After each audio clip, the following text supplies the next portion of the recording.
وہ الگ بات ہے کہ آج ہم گناہوں میں اتنے گر چکے ہیں کہ ہم اس وقت ضلالت کو بھی عزت سمجھ رہے ہوتے ہیں، ورنہ اس وقت جو ہم ذلیل ہو رہے مسلمان سارے ہر طرف، کہیں مہنگائی کا رونا، کہیں قرضوں کا رونا، کہیں پہ بیماریوں کا رونا، پتہ نہیں کیا کیا مسائل ہمارے اس معاشرے میں اس وقت جنم لے رہے ہیں۔ اس کی مین وجہ یہی ہے کہ ہم نے اللہ کے نبی پاک صلی اللہ علیہ وسلم کے لائے ہوئے دین کو صرف زبان کے اوپر رکھا ہے، دل میں اس کو کوئی جگہ نہیں دی، نہ دل میں کوئی حکمت ہے اس کی۔ آج سے کچھ عرصہ پہلے دیکھ لیا جائے تو جمعے کا دن ایک خوشی کا دن ہوتا تھا، ویسے بھی فرمایا جمعے کا دن مومن کے لیے عید کا دن ہوتا ہے۔ جمعے کا دن تمام دنوں کا سردار مانا جاتا ہے۔ جمعے کے دن تو ہمارے صبح سے یہ سوچ ہونی چاہیے کہ آج میں نے نماز جمعہ ادا کرنی ہے، اس کے لیے میں صاف کپڑے پہنوں، اس کے لیے میں خوشبو لگاؤں، اس کے لیے میں بر وقت مسجد میں پہنچوں۔ فرمایا جب مسجد میں جو ہے جمعے کا ٹائم ہوتا ہے تو فرشتے اپنا رجسٹر لے کے کھڑے ہو جاتے ہیں، ہر آنے والے کا نام لکھا جاتا ہے، ہر آنے والے کا نام لکھا جاتا ہے۔ جو سب سے پہلے آیا اس کو اونٹ صدقہ کرنے کا ثواب ملتا ہے۔ ہمارے یہاں پہ کیا ہے، جب رجسٹر بند ہو جاتے ہیں، کیونکہ امام جب ممبر پہ بیٹھ جائے خطبہ شروع ہو جائے تو رجسٹر بند کر کے وہ خطبہ سننے کے لیے بیٹھ جاتے ہیں، اور ہمارے حضرات بعد میں تشریف لا رہے ہوتے ہیں۔ یعنی ضرورت نہیں ہے، نام لکھ لے تو ٹھیک ہے، نہ لکھا تو کوئی ایسی کوئی بڑی بات نہیں ہے۔ فرمایا جب جمعے کی اذان ہو جائے اس کے بعد دنیا کے تمام کام حرام ہو جاتے ہیں۔ رمضان کے اندر روزے کی حالت میں پانی تو ہے حلال لیکن پیا نہیں جا سکتا، کیوں؟ روزے کی وجہ سے اب وہ پانی پینا آپ کے لیے ٹھیک نہیں ہے، حرام ہے۔ تو اسی طرح جب جمعے کی اذان ہو جائے اس کے بعد دنیا کے کسی کام کو ہاتھ لگانا شریعت نے سخت ممنوع قرار دیا، یہاں تک کہ اگر کوئی دو آدمی آپس میں جو ہے وہ بے اور فروخت کرے، یعنی کوئی چیز لے دے تو ان کی بے ختم ہو جاتی ہو تو جائے گی، اس میں برکت ہی نہیں ہوگی، اللہ کے حکم کے خلاف ہو رہی۔ ہمارے یہاں جمعے کی اذان ہو جاتی ہے، پھر جو ہے لوگ اپنے کاموں سے، یعنی وہ کہتے ہیں صرف 2 فرض پڑھ لے تو بڑی نعمت ہے، تو پھر کہہ دینا اللہ ہمیں صرف جنت دور سے دکھا دینا، یہ بھی بڑی نعمت ہے۔ نہیں، جنت کے اندر جانا چاہتے اور جنت الفردوس میں جانا چاہتے۔ پوچھو کسی سے جنت میں جانا چاہتے ہو؟ جی ہاں جانا چاہتے ہیں۔ مسجد میں ٹائم پہ آ جائے گا، نہیں مسجد میں ٹائم پہ آنے کے لیے تیار نہیں، جنت الفردوس میں جانے کے لیے بڑے تیار ہو۔ بھائی جنت الفردوس تو اللہ تعالیٰ نے اپنے حکموں کے ساتھ جوڑا ہوا ہے، جو جتنا اس کے حکم کو پورا کرے گا اس کو اتنی اعلیٰ جنت ملتی جائے گی۔ جو جتنا اس وقت دنیا کے اندر رہ کر قرآن کو، نماز کو، زکوٰۃ کو، روزے کو عزت دے گا اتنی ہی عزت اور پروٹوکول کل قیامت کے دن اس کو ملے گی۔ اگر ایک آدمی نماز کو کوئی اتنی اہمیت نہیں دیتا ہے تو قیامت کے دن اس کو بھی اہمیت نہیں دی جائے گی۔ اگر ایک آدمی قرآن کو کوئی اہمیت نہیں دیتا ہے تو قیامت کے دن اس کو بھی اہمیت نہیں دی جائے گی۔ یاد رکھنا، قیامت کے دن اگر آپ نے اپنی عزت کو بڑھانا ہے، اپنے وقار کو بڑھانا ہے، اپنے شان و شوکت کو بڑھانا ہے تو پھر آج نماز کو عزت دینی ہوگی، نماز کو سب سے مقدم رکھنا ہوگا، تمام دنیا کے ہر کام پہ نماز کو فوقیت دینی ہوگی، قرآن کو سب سے مقدم رکھنا ہوگا، روزے کو سب سے مقدم رکھنا ہوگا، تو قیامت کے دن بھی آپ کو اللہ مقدم رکھیں گے، یعنی جنتی کے صفحے سب سے آگے ہوں گی، اس میں آپ کا نام ہوگا۔ اور ایک آدمی نماز کو بوجھ سمجھ کے سر سے اتارنے کی کوشش کرتا، ایک آدمی مہینے میں کبھی ایک دفعہ قرآن اٹھا لیتا ہے کہ چلو یار اٹھا لے، کبھی مہینے 2 میں کبھی ایک جمعات پڑھ لیتا ہے، کبھی مسجد میں آ جاتا ہے، تو اس کا مطلب ہے اس کے دل میں دین کی عظمت اور وقت نہیں ہے۔ اس وجہ سے جو ہے نا مسجد میں جانا اتنا ضروری نہیں سمجھتا، نماز ادا کر لی نہ کی تو نہ کی۔ تو اس آدمی آج ہم اپنا فیصلہ خود کر سکتے ہیں، ہم جنتی ہیں یا نہیں، یہ فیصلہ میں بھی کر سکتا ہوں، آپ بھی کر سکتے ہیں۔ ہم یہ دیکھیں کہ جنت والے اعمال کو ہم ترجیح دے رہے یا نہیں دے رہے۔ اگر تو ہم جنت والے اعمال کی قدر کرتے، اس کو عزت کی نگاہ سے دیکھتے ہیں اور اس کے ساتھ محبت کرتے تو سمجھو کہ ہم جنتی ہیں۔ یہ آسان سا اصول ہے۔ اگر آپ نماز کو عزت دے رہے ہیں، اگر آپ کی نماز چھوٹتی ہے آپ کے دل میں درد اٹھتا ہے، اور اگر آپ مسجد میں جا رہے ہو آپ کے دل میں خوشی آتی ہے، سمجھو آپ جنتی ہے۔ کیوں؟ جنت والے اعمال کو اس لیے تو آپ عزت دے رہے ہیں، آپ جنتی ہیں۔ بچے تو بہت سارے ہوتے ہیں نا، اس میں اگر اپنا بچہ نظر آ جائے آپ کی نظریں بھی بدل جاتی ہیں، آپ کے جذبات بھی بدل جاتے ہیں. بدلتے کہ نہیں بدلتے؟ کسی بچے کو دیکھتے ہو، ٹھیک ہے بچہ، اچھا کوئی بچہ رو رہا ہو، آپ یوں دیکھ کے سرسری سے دیکھ کے گزر جائیں گے، ٹھیک ہے بچہ رو رہا ہے. لیکن اگر وہی آپ کا بچہ ہو، آپ کی نظریں ایک دم وہیں پہ لگ جائے گی اور ایک دم دل میں ٹھیس سی اٹھے گی اور آپ کے جذبات فوراً بدل جائیں گے. آپ کے اندر کے سب کچھ کام بھول جاؤ گے، فوراً بھاگتے ہوئے بچے کے پاس جاؤ گے، بیٹا کیا ہو گیا، کیوں رو رہے ہو؟ بچہ تو پہلے بھی تھا، وہ بھی رو رہا تھا، بچہ یہ بھی ہے، یہ بھی رو رہا ہے، کیا وجہ ہے؟ کہ اس کو دیکھ کے آپ کے جذبات بدل گئے اور اس کو دیکھ کے آپ کو کوئی پرواہ نہ ہوئی. معلوم ہوا اس کے خون میں آپ کا خون شامل ہے، اس کے خون نے آپ کے خون کے اندر جوش مارا.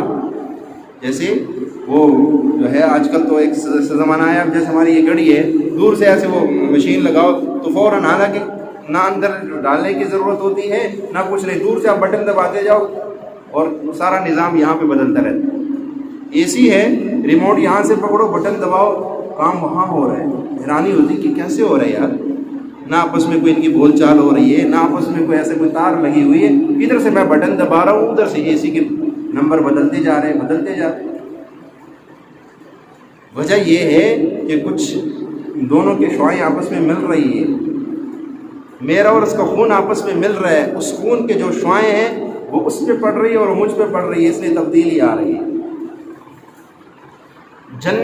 جو بندہ جنتی ہوگا وہ نماز کو عزت دے گا، وہ قرآن کو عزت دے گا، وہ قرآن کو سب سے مقدم رکھے گا، اس کو سب سے زیادہ محبت قرآن سے ہوگی، اس کو نماز سے ہوگی، اس کو لمبی دعاؤں سے ہوگی، اس کو نفلوں سے ہوگی. اگر تو محبت ان چیزوں کے ساتھ ہے پھر تو جنتی کیوں. حضرت عمر رضی اللہ تعالیٰ نے فرمایا، جس کو مسجد میں آتے جاتے دیکھو اس کی ایمان کی گواہی دو کہ یہ ایماندار بنتا ہے. کیوں کہ مسجد میں جانے والا جنتی ہوتا ہے، مسجد میں نمازوں کے اوقات کا خیال رکھنے والا جنتی ہوتا ہے. اور اللہ کی نبی نے فرمایا، لا یؤمن احدکم حتی اکون احب الیہ من والدہ وولدہ والناس اجمعین، کہ تم میں سے اس وقت تک کوئی شخص کامل مومن ہو نہیں سکتا جب تک کہ وہ اپنی اولاد سے، اپنے ماں باپ سے اور اپنے تمام مال سے بڑھ کر مجھ سے محبت نہ کرے. یعنی نبی کی محبت اولاد پہ مقدم، نبی کی محبت ماں باپ کی محبت پہ مقدم، نبی کی محبت اپنے عہدے پر، اپنے فیکٹری پر، اپنی گاڑی پر، اپنے بنگلے پر، اپنے تمام مال و دولت پر آگے ہونی چاہیے. تو پھر تو آپ کی کامل ایمان والے ہیں. اگر اس میں جو ہے وہ محبت اتنی نہیں ہے تو سمجھو آپ کا ایمان ابھی کامل نہیں ہے. اور جب نبی کی محبت کامل درجے میں ہوگی تو لا محالہ نماز کی محبت خود بخود دل میں آئے گی، اور جو ہے روزے کی، زکوٰۃ کی، حج کی، یہ محبت خود بخود آ جائے گی. کوئی کہے گا نہیں آپ سے کہ آپ نماز پڑھو. صحابہ کو کوئی کہتا نہیں تھا نماز، عشق رسول بیٹھنے نہیں دیتا. وہ عشق الہی اور عشق رسول جو اندر جوش مار رہا ہوتا تھا وہ مجبور کرتا تھا رات کی تنہائیوں میں اٹھ کے نفل پڑھنے پر. اس لیے محبت سب سے مین چیز ہے. اللہ نے دل جو بنایا ہے نا، تو دل کی خاصیت ہے، جیسے ہر بندے کی مچھلی کی خوراک پانی ہے، پانی سے نکالو مر جائے گی. اسی طرح ہر مخلوق کے اللہ نے کچھ خوراک غذا رکھی ہے. انسان کو پانی میں ڈالو تو مر جائے گا، مچھلی کو خشکی میں ڈالو تو مر جائے گی. دل کی خوراک محبت ہے. اس دل کو اگر آپ محبت نہیں دو گے آپ کی زندگی بالکل فضول ہوگی. کوئی آپ کو اب یہ دیکھنا کہ اس کو محبت، کیونکہ اس کی خوراک ہی محبت ہے، یہ بغیر محبت کے ایک لمحے کے لیے نہیں رہ سکتا ہے. لیکن محبت ہے تو آپ اس کو دو گے، لیکن سب سے بڑی، سب سے اعلیٰ درجے کی جو محبت وہ اللہ اور اس کے رسول کی دینی ہوگی. کہیں ایسا نہ ہو کہ اس کو غلط محبت دے بیٹھو. پہلے دن سے اس دل کو جس محبت کا عادی بنا دیے یہ ساری زندگی اسی کے گن گائے گا. تو پہلے دن سے اللہ اور اس کے رسول کی محبت اس کو مجبور کرو، اس محبت پر، اللہ اور اس کے رسول کی محبت پر اس کو مجبور کرو. دنیا کی جو محبتیں ہیں، دنیا کی محبت یہ فطرت میں اللہ نے رکھی. اگر آپ کہیں نا کہ پیسوں سے مجھے محبت ہی نہ ہو، یہ ہو ہی نہیں سکتا. اگر آپ کو پیسوں سے محبت نہیں، دنیا کا نظام ہی نہیں چلے گا. آپ کو مجھے اچھی گاڑی سے، اچھے گھر سے، اچھے کپڑوں سے محبت ہی نہ ہو تو یہ ہو نہیں سکتا. یہ کبھی آپ جتنا مرضی کوشش کر لیں، یہ اللہ نے فطرت میں رکھ دی ہے، یہ اللہ نے فطرت میں رکھ دی ہے. اس کے بغیر دنیا کا نظام ہی نہیں چلتا. لیکن یہ امتحان بھی ہے. فطرت میں بھی ہے اور امتحان بھی ہے کہ اب تم کیا کرتے ہو، اس محبت کو مقدم رکھتے ہو یا جو اس کے پیچھے اللہ اور اس کے رسول کی اصل محبت ہے اس کو قائم رکھتے ہو۔ تو آج ہمارے مسجد ویران خالی کیوں ہے؟ اس لیے کہ دل میں زبان پہ صرف نعرے ہیں، نعروں کے حد تک ہم نے محبت کو قائم رکھا ہوا ہے، دل میں جو ابھی وہ محبت کی شمع ابھی نہیں جلائی ہوئی، دل کے اندر اندھیرا ہوا ہے۔ اس لیے تو نماز پڑھتے ہوئے بدن ٹوٹ رہا ہوتا ہے، رات کو اٹھنے میں بڑی دقت ہوتی ہے، دعا اگر 10 منٹ سے اوپر ہو جائے تو ہاتھ میں درد شروع ہو جاتا ہے۔ کیوں؟ وہ محبت نہیں دی ہے۔ اگر وہ محبت دی ہوتی تو پھر حضرت فاطمہ الزہرا رضی اللہ تعالیٰ عنہ ساری رات مصلی پہ کھڑی ہے، ساری رات۔ جب صبح کی اذان ہوئی تو کہا رات اتنی چھوٹی ہو گئی، میرے تو ابھی 2 نفلیں باقی ہے وہ پورے نہیں ہوئے اور اذان ہو گئی۔ محبت ایسی تھی۔ تو اگر ایسی محبت ہمیں مل جائے تو پھر کیا کہنے، زندگی کے تو مزے ہی ہو جائیں گے، زندگی کے مزے ہو جائیں گے۔ اچھا کچھ چیز ایسی ہوتی ہے نا جس کے لذت کو بیان نہیں کیا جا سکتا۔ آپ کسی کو کہو نا کہ میں نے آم کھایا بڑا میٹھا تھا، تو کہے گا کیسے، چینی کی طرح تھا؟ آپ کہو گے نہیں۔ اچھا گڑ کی طرح تھا؟ نہیں یار میٹھا تھا، لیکن میں اس کا ذائقہ جو ہے، اس کا جو لذت ہے وہ میں نہیں بتا سکتا ہوں آپ کو۔ وہ نہ گڑ کی طرح میٹھا تھا نہ وہ چینی کی طرح میٹھا تھا، کیونکہ چینی بھی اگر تھوڑی سی زیادہ ہو جائے نا منہ میں تو انسان کہتا ہے چینی زیادہ ہو گئی، گڑ بھی زیادہ نہیں کھا سکتا۔ اچھا آم کو آپ نے دیکھا ہوگا، ایک آم کے اندر کتنے کو مٹھاس ہوتی ہے، اور لوگ 2-2 3-3 کلو آم کھا جاتے ہیں، اور دل بھی نہیں بھرتا ہے کہ آج کلو کھائے تو اب پورے سیزن میں کھانا ہی نہیں ہے۔ اس کی لذت ہی کچھ ایسی ہے، بس ہم یہ کہہ سکتے ہیں کہ وہ میٹھا ہے، چینی کی طرح ہے، گڑ کی طرح ہے، شہد کی طرح ہے، یہ نہیں کہہ سکتے۔ یہ جو کھائے گا اس کو خود ہی پتہ چل جائے گا۔ اچھا جو کھا لے گا وہ کہے گا ہاں یار میٹھا تو ہے پر اس کو بیان نہیں کیا جا سکتا۔ ہاں اللہ کی محبت میں جو لذت ہے نا اس کو بیان نہیں کیا جا سکتا، لیکن ہر چیز دیکھیں طلب کے بغیر کچھ نہیں ملتا۔ طلب کے بغیر آپ کہو نا کہ طلب کے بغیر ہم عاشق رسول بن جائیں گے، طلب کے بغیر ہم عشق الہی ہوگی ہمارے دلوں میں، یہ نہیں ہو سکتا۔ ہاں دنیا کے 2 روپے کمانے کے لیے کتنی محنت کرنی پڑتی ہے، دنیا کی ضلالت کو اختیار کرنے کے لیے بھی محنت کرنی پڑتی ہے، عزت تو دور کی بات ہے۔ دنیا کے اندر اور آخرت کی جہنم میں جانے کے لیے بھی محنت کرنی پڑتی ہے۔ بغیر محنت کے بیٹھے بیٹھے کوئی جہنمی نہیں بنتا ہے، بیٹھے بیٹھے کوئی گھر میں نہیں ذلیل ہوتا ہے، وہ کچھ قدم غلط اٹھاتا ہے، محنت کرتا ہے تو تبھی جا کے اس کو ضلالت اس کے گلے میں پڑتی ہے۔ تو اگر ضلالت اتنی گھٹیا چیز ہے وہ بغیر محنت کے حاصل نہیں ہوتی تو اللہ اور اس کے رسول کی محبت بغیر محنت کے حاصل ہو جائے گی۔ تو سب سے اعلیٰ فقد فاز فوزا عظیما، جس کو فاز سب سے عظیم کامیابی کہا گیا، اس سے بڑھ کے اور کامیابی ہے ہی نہیں، وہ بغیر محبت کی، وہ بغیر محنت کی نہیں حاصل ہو سکتی۔ اس لیے اپنے دل میں محبت اللہ اور اس کے رسول کی پیدا کرنی ہے۔ اگر نہیں ہے تو اپنے دل کو مجبور کرو، کیوں نہیں ہے تو نماز کے لیے کیوں نہیں، اپنے دل سے خود بات کرو، اپنا احتساب خود کرو، جس کو کہتے ہیں نا احتساب، اپنا احتساب خود، اپنا محاسبہ خود کیا کرو۔ تجھے کیا ہو گیا؟ کیا تیرے پانی تجھے اللہ پلا نہیں رہے، تجھے اللہ کھلا نہیں رہے، تجھے اللہ سلاتا نہیں ہے، تجھے اللہ بہترین کھانا نہیں دیتا؟ دیکھ آج کے دن تو بھوکا تو نہیں رہا، تو نے نماز کیوں نہیں پڑھی؟ آج کے دن تجھے کوئی ایسی تکلیف تو نہیں پہنچی جو تجھ سے برداشت میں نہیں تھی، پھر تو نے آج اللہ کے حکم کو کیوں چھوڑا؟ تو کیا جواب دے گا؟ اچھا رات کو بیٹھ کے نا ایک لمحے کے لیے اپنے دل سے پوچھ، اپنے آپ سے مخاطب ہو، اگر آج تو نے دیکھ فجر کی نماز نہیں پڑھی، تو نے ظہر کی نماز نہیں پڑھی، تو نے عصر کی نماز نہیں پڑھی، پھر تو نے مغرب کی بھی نہیں پڑھی، اب عشاء ہو گئی وہ بھی تو نے نہیں پڑھی، اب تو بسترے میں سو رہے، آج کے دن نہ تیرے رب نے یہ کہا کہ اس کو پانی نہ دو، کیوں اس نے آج میرے حکم کو چھوڑا؟ نہ اس نے اپنا پانی روکا، نہ اس نے اپنا رزق تجھ پہ روکا، نہ اس نے تجھے ذلیل اور رسوا کیا، نہ اس نے تیرے چہرے کا رنگ بدلا، اب بھی تجھے سکون کی نیند آ رہی ہے، تو کیوں اس رب کی نافرمانی کر رہا ہے؟ آخر تو جانا تو اسی کے پاس ہے، تو وہاں کیا جواب دے گا؟ کچھ دن جب اپنا محاسبہ کرو گے نا تو یہ دل خود کہے گا نہیں یار پڑھ لے نماز، کامیابی اسی میں اللہ نے رکھی۔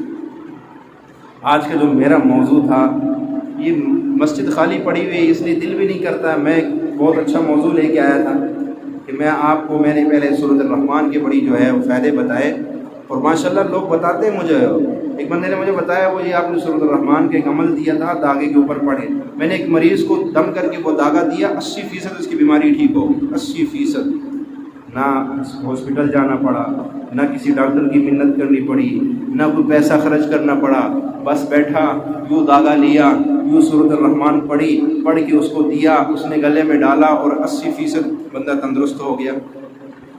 کتنا بڑا فائدہ آپ کو ملا ہے، یہاں سے اس ممبر سے آپ کو ایسے ایسے اعمال ملتے، ایسے فائدے ملتے آپ سوچ نہیں سکتے، لیکن جب بے طلبی دیکھتا ہوں دل ہی نہیں کرتا کوئی ایسے اعمال دے دیں۔ پر ٹھیک ہے، جو عام مولویوں کا رواج ہے ممبروں پر بیٹھ کے ادھر کی ادھر مار دی، ادھر کی ادھر، تو میں بھی وہ کر سکتا ہوں، لیکن میں چاہتا ہوں میرے مرشد کی وصیت تھی، میرے مرشد فرماتے تھے جہاں بھی جاؤ کوئی بھی تمہیں بلائے، کوئی ایک دو دین کی کوئی بات کرو تو آپ سوچو میں ان لوگوں کو پیغام کیا دے کے جا رہا ہوں، میں ان کو کس کام میں لگا کے جا رہا ہوں، میں نے جو گھنٹہ آدھا گھنٹہ یہاں بات کی ہے میرے اس بیان کا مقصد اور نچوڑ کیا ہے، میں نے لوگوں کو کیا کوئی آخرت کا کوئی پیکج دیا ہے، کوئی دنیا کے راحت سکون عافیت خوشیوں کا کوئی پیکج دیا ہے؟ اگر نہیں دیا تو پھر تو سمجھو آپ۔ وہ اس دن ایک تمہارے ایک دوست ادھر مانگا بھی امام، وہ کہنے لگے ہمارے جو 4-5 مسجدیں کچھ مدرسے، ایک مولوی صاحب ان کے انٹر میں، تو وہ بھی ان مسجد میں امام ہے، وہ کہنے لگے ہمارے مولوی صاحب نے کراچی سے ایک مولوی صاحب کو بلایا ہے بیان کے لیے، 2 بندوں کو بلایا، ایک جو مولوی صاحب تھے وہ کراچی سے بذریعہ جہاز آئے اور 2 بندے مولوی صاحب سے لڑ پڑے، ایک نے کہا میں جاؤں گا ایئرپورٹ پہ لینے کے لیے، اپنی گاڑی میں ان کو لے کے آؤں گا اور 50,000 روپے نقد ان کی خدمت بھی کروں گا، اور دوسرے نے کہا میں جاؤں گا 50,000 روپے بھی خدمت کروں گا اور اپنی گاڑی میں لے کے بھی آؤں گا اور چھوڑ کے بھی آؤں گا۔ وہ جس نے پہلے کہا تھا انہوں نے اس کے بات مان لی، دوسرا ناراض ہو گیا۔ میں نے کہا اچھا 50,000 روپے آپ نے دیے مولوی صاحب کو؟ 50 تو اس بندے نے دیا، باقی جو خدمت کی ہوگی وہ تو الگ ہے۔ تو پھر انہوں نے کیا بیان کیا، انہوں نے وہ جب آئے نا ممبر پہ تو اس سے پہلے ایک مولوی صاحب نے بیان کیا، اس نے کہا جی جو کرنا تھا بات وہ تو انہوں نے کر لی ہے، بس انہوں نے لطیفے سنائے، لوگوں کو ہنسایا اور چلے گئے، لطیفے سنائے لوگوں کو ہنسایا اور چلے گئے، کوئی اس کے بیان میں کوئی پیغام ہمیں نہیں ملا کہ ہمیں اب کیا کرنا چاہیے، کس ترتیب کا زندگی بدلے۔ میں نے کہا یہ ان کے لیے ایسے ہی مولوی ٹھیک ہوتے ہیں، ایسے ہی مولوی ٹھیک ہے، جو مولوی بیٹھ کے نا کسی کے اوپر کفر کے فتوے لگائے، لوگ کہیں سبحان اللہ سبحان اللہ، پیسوں پہ پیسے پھینکیں گے۔ بریلوی مولوی اگر ہو نا دیوبندی کو ٹکا کے کہے کہ یہ کافر ہے، گستاخ رسول ہے، فلاں ہے، تو نعرے بھی خوب لگیں گے، پیسے بھی خوب دیں گے۔ دیوبندی مولوی اگر کہے نا بریلی یہ ہے بدعتی فلاں فلاں، یہ جو ایک الفاظ رٹائے ہوئے ہم نے وہ کہیں گے نا تو ہمارے والے کہیں گے سبحان اللہ جی کیا شعر کی للکار تھی، واہ شعر بڑا للکارا، آج پیسے پھینکیں گے خوب۔ پہلے حدیث مولوی آ جائے وہ ان کو رگڑا لگائے اس کی بھی سبحان اللہ، اور اگر کوئی امن کی بات کرے، محبت کی بات کرے، پیار محبت، یہ کچھ بھی نہیں ہے۔ ہمیں اس وقت امت واحدہ بننے کی ضرورت ہے، یہ فرقوں میں، یہ ٹکڑوں میں بٹ کے نا ہم کچھ بھی نہیں، کہیں کی بھی نہیں رہیں گے۔ اور میں تو اکثر یہ کہتا ہوں لوگوں سے بھی، مولویوں کی لڑائی اب عوام کو کیا ہے کہ اس میں پڑ گئے ہو، 5 وقت کی نماز پڑھو، درود شریف پڑھو، استغفار کرو، سب کے ساتھ محبت رکھو۔ اور میں کئی دفعہ آپ کو سناتا ہوں، ایک اللہ کے ولی سے کسی نے پوچھا کہ 73 فرقے ہوں گے اس میں جنت میں کون سا جائے گا؟ تو اس نے کہا اس میں جنت میں جانے والا وہ فرقہ ہوگا جو ان 72 کی فکر کرے گا کہ یہ کیسے جنت میں چلے جائے، جو ان کی فکر کرے گا وہ جنتی ہوگا۔ اور ہمارے ہاں کیا ہے، ہم کیا کہتے ہیں یار میں جنت میں جاؤں گا، یہ بھی کافر، یہ بھی کافر، اس کے پیچھے نماز، اس کے پیچھے، وہ کہتے ہیں وہ یہ سب اپنے اپنے لے کے بیٹھے ہوئے۔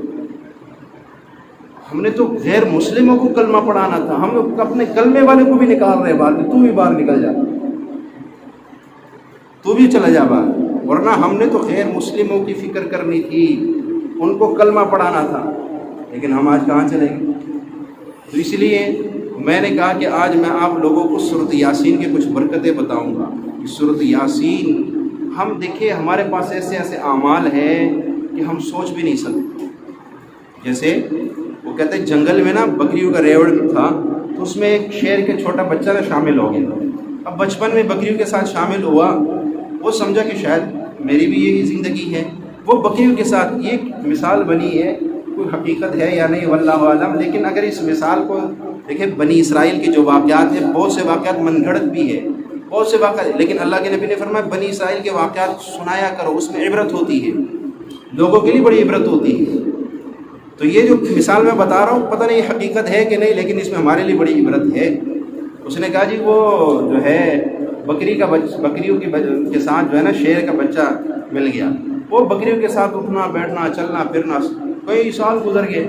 اچھا ایک دن شیر آیا، شیر جو آیا نا بکریوں نے دیکھا شیر آ گیا، اب کوئی بکری ادھر بھاگے کوئی ادھر بھاگے، بھائی شیر آ گیا۔ اب یہ جو شیر کا بچہ تھا یہ بھی بھاگنے لگ گیا۔ شیر بھاگتے بھاگتے اس کی نظر پڑ گئی کہ یہ تو میری نسل کا بھاگ رہا ہے، یہ کیا ہو گیا اس کو؟ اب اس کو بکریوں کو فکر نہیں تھا، اس کو اپنی نسل کی فکر پڑ گئی، بھائی میری نسل کہاں جا رہی ہے، تو تباہ ہو رہی ہے۔ اس نے تو جنگل میں بادشاہی کرنی تھی، حکمرانی کرنی تھی، اس کا تو بڑا پروٹوکول تھا کہ بکریوں کے ساتھ مل کے اپنے آپ کو کیوں ذلیل کر رہے ہیں۔ اس نے اس کو نشانہ لیا اور بھاگتے بھاگتے بھاگتے کسی طرح اس کو قابو کیا۔ اب وہ ڈرے روئے، ہاں مجھے کھاؤ گے؟ اس نے کہا تو میرے ہی نسل کا ہے، میں تجھے کیوں کھاؤں؟ میں نے تو بکریوں کو شکار کرنا ہے، پر میں تجھے سمجھانا چاہتا ہوں تو کیا ہو گیا تجھے؟ وہ ڈرے، انہوں نے کہا ادھر آؤ، دیکھ تو میری شکل دیکھ، اپنی شکل دیکھ، تو میرے پاؤں دیکھ اپنے دیکھ، تو میرے آنکھیں دیکھ اپنے دیکھ۔ اچھا اس کو لے کے ایک تالاب کے پاس، پانی کا تالاب تھا، اس کو کہا یہ تالاب میں دیکھ، اچھا مجھے دیکھ، پھر اپنی شکل دیکھ، تیری میری شکل ملتی ہے، اور تو شیر کا بچہ، تو بکریوں کے ساتھ مل گیا، پاگل، چل یہاں ہٹ جائے، چھوڑ دے ان کو، چلا میرے ساتھ بادشاہی کر۔ تو اپنے بادشاہی چھوڑ کے غلامی کی زندگی پہ راضی ہو گیا۔ اچھا تب اس کی آنکھ کھلی ہوئی میں تو شیر تھا، مجھے تو پتہ ہی نہیں تھا کہ میں بھی شیر ہوں، اور تو میں تو پتہ نہیں کتنے بکریوں کو کھا جاتا، یہ تو مجھے آج پتہ چلا کہ میں تو شیر ہوں۔ اچھا میں جنگل کا اصل بادشاہ، اصل وارث تو ہم ہیں۔ پھر اس کو عقل آئی، آج ہماری بھی وہی مثال ہو گئی، ہم نے قرآن کو چھوڑا، ہم نے اللہ کے دین کو چھوڑا، ہم مغربی تہذیب کے ساتھ بھاگنے لگ گئے، اور ہم نے شیر والی زندگی چھوڑ کے بکری والی زندگی اختیار کی ہوئی ہے، ہمیں پتہ ہی نہیں۔ قرآن کتنی عظیم کتاب ہے، قرآن کی ایک ایک آیات میں کیا کیا تاثیر ہے، اور قرآن مجید کی کئی صورتیں ایسی ہیں جو انسان کی زندگی کو بدلا کے، دنیا کی خوشی بھی اور آخرت کی خوشی بھی قرآن کے اندر ہے۔ لیکن ہمیں اس طرف کوئی سمجھانے والا، کوئی بتانے والے بھی بہت ہیں، سمجھانے والے بھی بہت ہیں، سمجھنے والے ہی نہیں ہیں۔ ہم نے سوچا ہی نہیں کبھی کہ کتنی بڑی نعمت اللہ تعالیٰ نے، جیسے اللہ کی ولی کے بعد میں بتا رہا تھا، اس نے کہ ایک ہندو تھا وہاں، وہ مسلمان ہو گیا، دم درود کیا کرتا تھا، تو وہ کہنے لگا کہ جب میں یہ تعویذ وغیرہ کرتا ہوں، یہ مسلمان میرے پاس بہت سے آتے ہیں، کسی کو کیا مسئلہ ہے، کسی کو کیا مسئلہ ہے، کہتا میں تو اب پتہ چلا کہ یار تمہارے پاس کتنی بڑی نعمت ہے قرآن کی شکل میں، تم اس کو چھوڑ کے میرے پاس کیا لینے آ رہے؟ میرے پاس کیا؟ اصل نعمت، اصل دولت تو تمہارے پاس ہے، تم اس کو چھوڑ کے میرے پیچھے بھاگ رہے ہو۔ تو جو ہے نا کہہ رہے مجھے حیرانگی ہوتی تھی مسلمانوں پہ، جب وہ میرے پاس آ کے میرے آستانے میں میرے گھٹنے پکڑ کے میرے منتیں کرتے تھے، جتنے پیسے لینے لے لو، لیکن ہمارا فلاں مسئلہ حل کر۔ کتنی افسوس کی بات ہے، جب قرآن کو چھوڑیں گے، جب اللہ کے نبی کے احکامات کو چھوڑیں گے، پھر در در تو ذلیل ہوں گے، پھر ہندوؤں کے پاس بھی جائیں گے اپنے علاج کے لیے، پھر عیسائیوں کے پاس بھی جائیں گے، کہ اب اگر آپ کو میرے بات پہ یقین نہیں، آپ کے علاقے میں عیسائی ہوں گے دم درود کرنے، یہ اپنے تعویذ وغیرہ، ان سے جا کے پوچھو کہ تمہارے پاس کتنے مسلمان آتے ہیں، وہ خود بتائیں گے آپ کو۔ یہ گاؤں ہے یہاں پہ، مجھے ایک ساتھی بتا رہا ہے کہ عیسائی ہے، اس کے پاس جاتے ہیں مسلمان اپنے کام کروانے کے لیے، اور اس نے مجھے بتایا کہ میں نے اس سے کہا تو جو ہے تو کیا کرتا ہے لوگوں، اس نے کہا میں یا حی یا قیوم یا حی یا قیوم پڑھتا ہوں، وہ ٹھیک ہو جاتے لوگ۔ اللہ بھائی ہم نے قرآن کو سمجھا ہی نہیں، ہم نے قرآن کو عزت نہیں دی، ہم نے نماز کو عزت نہیں دی، ہم نے اس کو ایک سرسری سمجھ لیا، ٹھیک ہے بس ہو گیا۔ سورۃ یاسین کے اندر اللہ نے بڑا کمال ہوتا ہے، مختصر سے اعمال بتاتا ہوں۔ دیکھیں سورۃ یاسین فرمایا کوئی بھی حاجت ہو، جو انسان سورۃ یاسین پڑھے گا، حضرت علی رضی اللہ تعالیٰ عنہ فرماتے ہیں کہ سورۃ یاسین پڑھنے کی 10 برکتیں ہیں۔ جو بھوک کی حالت میں پڑھے تو سیر ہو جائے، اور جو پیاسا پڑھے تو سیراب ہو جائے، اگر برہنہ پڑھے تو اس کو اللہ لباس عطا کرے گا، غیر شادی شدہ پڑھے تو شادی ہو جائے، اور خوف زدہ پڑھے تو امن پالے، اور قیدی پڑھے تو رہائی اس کو مل جائے، مسافر پڑھے تو سفر میں آسانی ہوگی، مقروض پڑھے گا تو قرض ادا ہو جائے گا، گمشدہ چیز کے واسطے اگر پڑھی جائے تو وہ چیز مل جاتی ہے، قریب المرگ کے پاس پڑھے تو نظم میں آسانی ہوتی ہے۔ یہ 10 پہلے جو ہے یہ 10 فائدے حضرت علی کرم اللہ وجہ منقول ہے کہ ان 10 فائدے کو جو شخص سورۃ یاسین جس نیت سے پڑھے گا اس کا وہ مسئلہ حل ہو جائے گا۔ جو روزانہ صبح اٹھ کے ایک مرتبہ سورۃ یاسین پڑھتا ہے، اللہ تمام دن کے کام آسان کر دیتے ہیں، تمام دن کی ضرورتیں اس کی پوری ہو جاتی ہیں۔ اور میرے مرشد کے پاس نا ایک آدمی آیا، اس نے کہا ایک بندے نے میرے 2-2.5 کروڑ روپے لیے ہوئے اور دے نہیں رہے، اور کہتا ہے کہ جس مرضی کو لے آ، جو تجھ سے ہو سکتا کر لے، میں نہیں دوں گا تیرے پیسے۔ وہ آیا بڑا پریشان تھا، وہ باولپور سے آگے نا احمد پور شرقیہ، وہاں پہ ہمارے مرشد کا ایک آستانہ ہے، تو وہ ادھر آئے ہوئے تھے۔ تو مرشد نے فرمایا وہ درخت ہے اس کے نیچے بیٹھ جاؤ، سورۃ یاسین لے کے 81 مرتبہ سورۃ یاسین پڑھو، آپ کا کام ہو جائے۔ وہ کہنے لگے میں درخت کے نیچے بیٹھا، میں نے سورۃ یاسین شروع کی، پڑھ رہا ہوں 81 مرتبہ بھی قریب پہنچ گیا ہوں، تو میں نے دیکھا موبائل پہ اس بندے کی کال آنا شروع ہو، بار میں اس کو نہیں اٹھا رہا ہوں، کہہ رہے 5 کے 5.5 گھنٹے میرے لگے ہیں سورۃ یاسین پڑھنے میں۔ اور جب میرے سورۃ یاسین 81 مرتبہ مکمل ہو گیا، میں نے فون اٹھایا، اس نے کہا یار جلدی آج اپنے پیسے لے۔ اللہ اکبر! جب عرش کا نظام چلتا ہے سمجھ میں نہیں آتا ہے، لیکن کام ہو جاتا ہے۔ جو بندہ نیا گھر بنا رہا ہو، وہ ہر جو ہے ایک اینٹ کے اوپر 81 مرتبہ سورۃ یاسین پڑھ کے اس کے بنیادوں میں رکھ لے، ہمیشہ اس گھر میں عافیت رہے گی، برکت رہے گی، خوشیاں رہے گی، رحمتیں رہے گی۔ ورنہ کئی گھر بنتے اور بنانے والے جب گھر میں آتے کہہ رہے جب سے اس گھر میں آئے تو مسئلے ہی شروع ہو گئے، پریشانیاں شروع ہو گئی، بیماریاں شروع ہو گئی، اب کیا کرنا ہے، اب اس گھر کو جو ہے بیچ دیتے ہیں۔ کتنے تمناؤں سے بنایا تھا، آج وہ گھر بک رہا ہے۔ لیکن جو بندہ گھر بنانے سے پہلے ایک اینٹ کے اوپر 81 مرتبہ سورۃ یاسین پڑھے گا، اللہ تعالیٰ جو ہے اس کا مسئلہ حل کرے۔ اچھا، یہ گھر کے تمام افراد مل کے بھی پڑھ سکتے ہیں، لیکن مخلص آدمی ہو، ٹھیکے پہ نہیں پڑھانا۔ میرے مرشد فرمائے ٹھیکے پہ نہیں پڑھانا، کیونکہ ٹھیکے پہ پڑھانے میں انسان کے جذبات بھی شامل ہوتے ہیں، وہ جذبہ نہیں ہوگا اس پہ پڑھنے میں۔ اور جب خود گھر والے بیٹھ کے پڑھیں گے، ان کا جو جذبہ ہوگا وہ کچھ اور ہوگا۔ اور نئے گھر میں شفٹ ہونے کے لیے، جب نئے گھر میں آپ جا رہے ہو، اس گھر میں جانے سے پہلے اگر چند لوگ مل کے اس گھر میں سورۃ یاسین 81 مرتبہ پڑھ لے، ہمیشہ راحت، عافیت، برکت آپ کے ساتھ ہوگی۔ کوئی نیا کاروبار آپ نے کھولا ہے، نئی دکان آپ نے بنائی، اس دکان میں سب سے پہلے 81 مرتبہ سورۃ یاسین پڑھوا لو، پھر دیکھنا اس کی برکتیں دیکھو، اس کی عافیتیں دیکھو۔ گھر کے اندر جس گھر میں نبوست ہو، بیماریاں ہوں، تنگ دستیاں ہوں، لڑائی جھگڑے ہو، اور جناب گھر کے اندر جو ہے افراتفری پھیلی ہوئی ہو، اور آپ عاملوں کے پیچھے بھاگ رہے، تو عاملوں کے پیچھے جانے کی ضرورت نہیں۔ ایک بہترین اور آسان عمل بتاتا ہوں، روزانہ 7 مرتبہ سورۃ یاسین پڑھے، روزانہ 7 مرتبہ سورۃ یاسین پڑھے، اور پڑھ کے پانی پہ دم کر دے۔ وہ پانی گھر والے پیے اور کچھ پانی گھر کے چاروں کونوں میں اس کا چھڑکاؤ کر دے۔ 21 دن یہ عمل کرے، آپ کے گھر سے بیماریاں ختم ہو جائیں گی، آپ کے گھر سے تنگ دستیاں ختم ہو جائیں گی، آپ کے گھر سے بے برکتیاں ختم ہو جائیں گی، آپ کے گھر سے لڑائیاں جھگڑے سب کچھ ختم ہو جائے گا، اور ایک عجیب سکون ہو جائے گا۔ اگر آپ گھر بدلنے پہ مجبور ہو گئے، یہ عمل آپ کو گھر پہ رہنے پہ مجبور کر دے گا، یہ اتنا تاثیر والا عمل۔ اگر آپ نے دنیا جہاں کے جناب وہ فیکٹریاں گھوم لی، کارخانے گھوم لے، آپ کو کہیں کام نہیں مل رہا ہے، آپ کی زندگی تنگ ہو گئی، قرضوں نے، بیماریوں نے لاجواب کر دی کہ آپ کہتے ہو کیا کروں ابھی، تو آپ ایک عمل کریں، سورۃ یاسین پڑھیں۔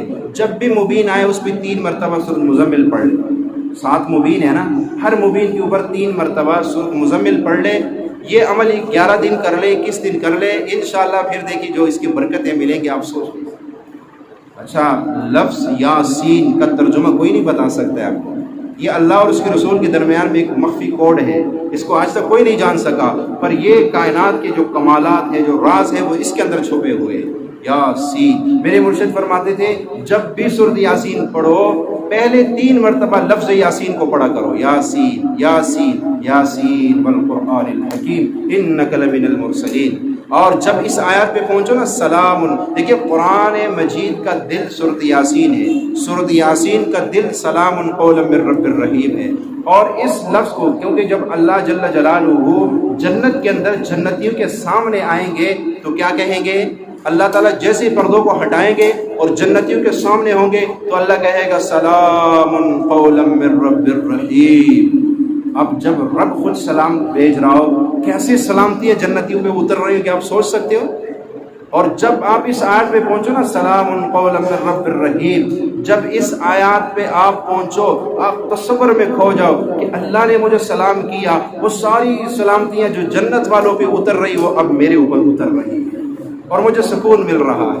اگر آپ گھر کے اندر یہ پڑھ رہے ہو تو آپ اس تصور میں پڑھو کہ جب آپ کہتے ہو نا سلام قولا من رب الرحیم، آپ اس تصور میں اس کو پڑھو کہ وہ سلامتیاں میرے گھر میں نازل ہو رہی ہیں اور میرے گھر سے بلائیں، مصیبتیں، بیماریاں وہ جا رہی ہیں، ختم ہو رہی ہیں۔